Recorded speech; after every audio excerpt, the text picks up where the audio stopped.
नमस्कार। पिछले एपिसोड में हमने हरामी पैटर्न्स के बारे में बात की थी, जैसे कि बुलिश हरामी पैटर्न और बियरिश हरामी पैटर्न। हरामी पैटर्न का और एक टाइप होता है जिसके बारे में आज हम बात करने वाले हैं। साथ ही हम कुछ और पैटर्न्स के बारे में भी आज बात करने वाले हैं। तो सबसे पहले आज हम बात करने वाले हैं हरामी क्रॉस के बारे में। जैसे कि हमने देखा है कि हरामी पैटर्न में दो कैंडल्स होती है, एक मदर कैंडल और एक बेबी कैंडल। और जो बेबी कैंडल होती है उसकी बॉडी बहुत छोटी होती है। तो कई बार ऐसा होता है कि जो बेबी कैंडल होती है वो दोजी होती है, यानी उसका ओपनिंग और क्लोजिंग सेम होता है। तो जब हरामी पैटर्न में बेबी कैंडल दोजी होता है तब उसे हरामी क्रॉस कहा जाता है। तो बुलिश हरामी क्रॉस कैसे दिखेगा और बियरिश हरामी क्रॉस कैसे दिखेगा, इसे आप यहाँ सामने देख सकते हो। बुलिश हरामी क्रॉस में जो पहली कैंडल होती है यानी मदर कैंडल होती है वो उसी तरह होती है और वो रेड कलर की ही होती है। बस दूसरी कैंडल जो होती है यानी बेबी कैंडल होती है वो दोजी होती है। तो यहाँ बुलिश हरामी क्रॉस में आप देख सकते हो कि उस दोजी की जो ओपनिंग प्राइस है वही उसकी क्लोजिंग प्राइस है, जो हमें दिखाता है कि उस बेबी पैटर्न की ओपनिंग प्राइस और क्लोजिंग प्राइस उसके पहले की कैंडल की क्लोजिंग प्राइस से ऊपर है, यानी ट्रेंड रिवर्स हो सकता है। और बुलिश हरामी क्रॉस पैटर्न बुलिश हरामी पैटर्न से ज्यादा स्ट्रॉन्ग होता है, क्योंकि बुलिश हरामी पैटर्न में जो बेबी कैंडल होती है उसकी बॉडी छोटी होती है, यानी उसकी ओपनिंग प्राइस और क्लोजिंग प्राइस पास पास होती है। वही बुलिश हरामी क्रॉस पैटर्न में सेकंड कैंडल दोजी होने की वजह से ओपनिंग और क्लोजिंग प्राइस सेम होती है, जो हमें बताती है कि बुल्स ने उस स्टॉक में एंट्री तो कर ली है पर बुल्स अपने मोमेंटम को मेंटेन नहीं कर पाए, जिसकी वजह से वो स्टॉक जहां भी ओपन हुआ वही जाकर आखिर में क्लोज हुआ। सेम चीज बियरिश हरामी क्रॉस में भी होगी। बियरिश हरामी पैटर्न और बियरिश हरामी क्रॉस में मेन डिफरेंस यही है कि बियरिश हरामी पैटर्न में सेकंड कैंडल यानी बेबी कैंडल की बॉडी छोटी होती है और बियरिश हरामी क्रॉस पैटर्न में सेकंड कैंडल यानी बेबी कैंडल दोजी होता है। सो अगर आप बात करेंगे कि इन दोनों में से स्ट्रॉन्ग कौन है तो बियरिश हरामी क्रॉस बियरिश हरामी पैटर्न से स्ट्रॉन्गर होता है। तो आई होप कि आपको हरामी क्रॉस अच्छे से समझ में आया होगा।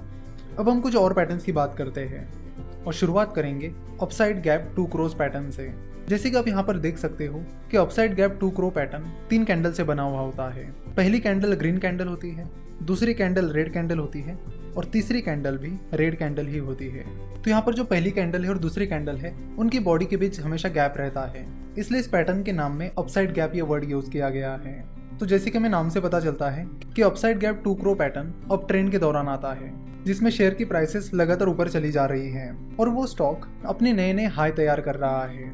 उसी बीच एक रेड कैंडल वहां पे तैयार होती है जो कि इस पैटर्न की सेकंड कैंडल है। तो upside gap two crow pattern की पहली कैंडल हमें बताती है कि अप ट्रेंड चल रहा है और ये पहली ग्रीन कैंडल हमें इंडिकेशन देती है कि अपसाइड ट्रेंड लगातार चल रहा है और उस स्टॉक में बुल सवार है। उसके बाद फर्स्ट कैंडल और सेकंड कैंडल की बॉडी के बीच का जो गैप है वो हमें इंडिकेट करता है कि सेकंड कैंडल पहली कैंडल की क्लोजिंग प्राइस से ऊपर ओपन हुई है, यानी वो स्टॉक शुरुआत में तो ऊपर जा रहा था लेकिन दिन के आखिर तक वो स्टॉक उसकी ओपनिंग प्राइस से नीचे क्लोज हो गया, जिसकी वजह से वो सेकंड कैंडल रेड हो गई।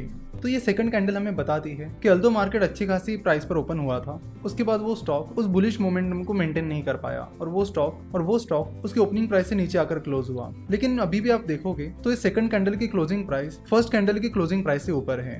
तो अब बात करते हैं इस थर्ड कैंडल की।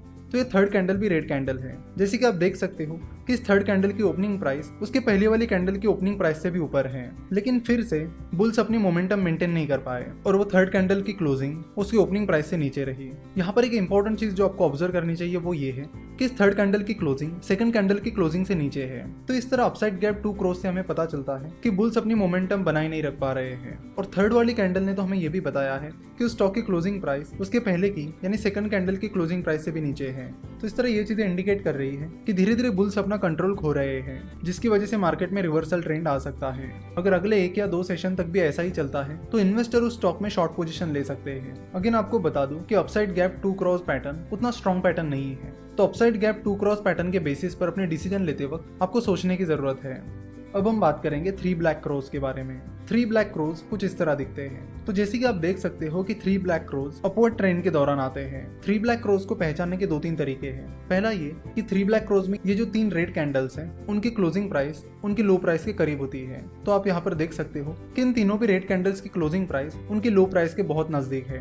And second most important thing, second candle की ओपनिंग प्राइस फर्स्ट कैंडल के बॉडी के अंदर है। सिमिलरली थर्ड कैंडल की ओपनिंग प्राइस सेकंड कैंडल के बॉडी के अंदर है। तो ये भी 3 ब्लैक क्रोज का इंपॉर्टेंट क्राइटेरिया है। चलो तो देखते हैं कि 3 ब्लैक क्रॉस के पीछे की थॉट प्रोसेस क्या है। मार्केट में अपट्रेंड चल रहा है, उसी बीच एक रेड कैंडल आ जाती है जो हमें बताती है कि मार्केट में ट्रेंड चेंज हो रहा है। देन जो सेकंड रेड कैंडल है वो हमें बताती है कि उस दिन उस स्टॉक की ओपनिंग प्राइस उसके पहले के कैंडल के दिन से कम है। सिमिलरली उसकी क्लोजिंग प्राइस भी उसके पहले के कैंडल से कम है। यही चीज तीसरे कैंडल के दिन भी हुई। तीसरे कैंडल की ओपनिंग प्राइस सेकंड कैंडल की ओपनिंग प्राइस से कम है। सिमिलरली तीसरे कैंडल की क्लोजिंग प्राइस भी उसकी पहले की कैंडल की क्लोजिंग प्राइस से कम है, जो हमें बता रहा है कि बियर्स लगातार मोमेंटम में आ रहे हैं और अपना मोमेंटम बनाए रख पा रहे हैं। तो 3 ब्लैक क्रॉस हमें बियरिश ट्रेंड का कंफर्मेशन देते हैं। पर 3 ब्लैक क्रॉस पैटर्न के साथ दिक्कत ये है कि ये पैटर्न पूरा होने में 3 दिन लगते हैं और ये बड़ा एक क्लियर कट पैटर्न है, जिसकी वजह से कई बार ट्रेडर्स के हाथ से अच्छी खासी अपॉर्चुनिटीज चली जाती है।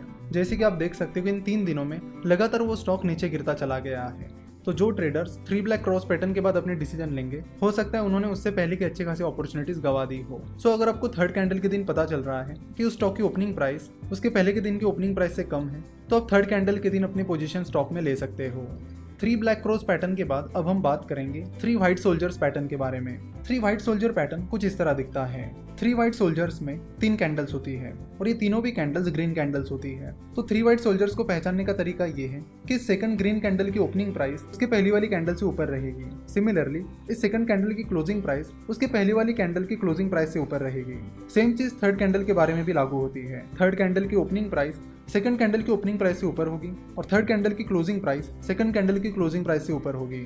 सो अगर आपको 3 white soldier pattern down trend के दौरान या फिर स्टेबल मार्केट के दौरान मिलता है, तो वो एक इंडिकेशन है कि बुल्स मार्केट में एंट्री कर रहे हैं और उन्होंने अच्छी खासी एंट्री कर भी ली है। तो 3 व्हाइट सोल्जर्स पैटर्न हमें बताता है कि बुलिश ट्रेंड शुरू हो गया है और आप मार्केट में पोजीशन ले सकते हो। बट 3 व्हाइट सोल्जर पैटर्न के बारे में भी दिक्कत ये है कि ये पैटर्न 3 कैंडल से बना है, जिसकी वजह से कंफर्मेशन मिलने में काफी टाइम लगता है और इसमें कई बार ऐसा होता है कि ट्रेडर्स अपॉर्चुनिटी खो सकते हैं। इसलिए अगर आप इस पैटर्न को तीसरे दिन की शुरुआत में ही पहचान लेते हो और देख लेते हो कि तीसरे कैंडल के दिन स्टॉक की ओपनिंग प्राइस उसके पहले वाले कैंडल से ज्यादा है, तो उस दिन आप उस स्टॉक में एंट्री कर सकते हो या फिर आप उस पूरे पैटर्न का इंतजार कर सकते हो, यानी तीसरे दिन तक स्टॉक क्लोज होने का इंतजार कर सकते हो और उसके अगले दिन मार्केट में अपनी पोजीशन ले सकते हो। तो आज हमने हरामी cross, upside gap 2 cross, 3 black cross और 3 व्हाइट सोल्जर्स पैटर्न के बारे में बात की। नेक्स्ट एपिसोड में हम पियर्सिंग पैटर्न और काउंटर अटैक लाइंस के बारे में बात करेंगे और उन्हें डिटेल में समझेंगे। आशा करता हूं कि आपको आज समझाए गए सारे पैटर्न्स अच्छे से समझ में आए होंगे।